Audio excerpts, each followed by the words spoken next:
has shown. There are studies going back over 100 years. Yeah, so we could just run through some of the typical traits. Like the consensus seems to be that oldest children are generally less well adjusted because they never get over the arrival of a younger sibling.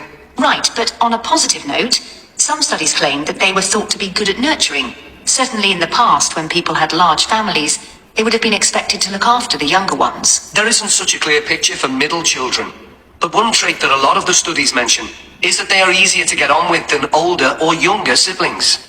Generally eager to please and helpful, although that's certainly not accurate as far as my family goes. My middle brother was a nightmare, always causing fights and envious of whatever I had. As I said, none of this seems to relate to my own experience. I'm the youngest in my family, and I don't recognize myself in any of the studies I've read about.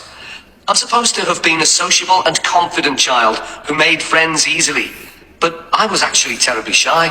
Really? That's funny. There have been hundreds of studies on twins, but mostly about nurture versus nature. There was one on personality which said that a twin is likely to be quite shy in social situations because they always have their twin around to depend on for support.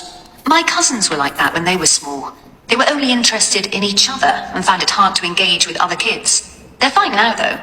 Only children have had a really bad press. A lot of studies have branded them as loners who think the world revolves around them because they've never had to fight for their parents' attention. That does seem a bit harsh. One category I hadn't considered before was children with much older siblings. A couple of studies mentioned that these children grow up more quickly and are expected to do basic things for themselves, like getting dressed. I can see how that might be true, although I expect they're sometimes the exact opposite.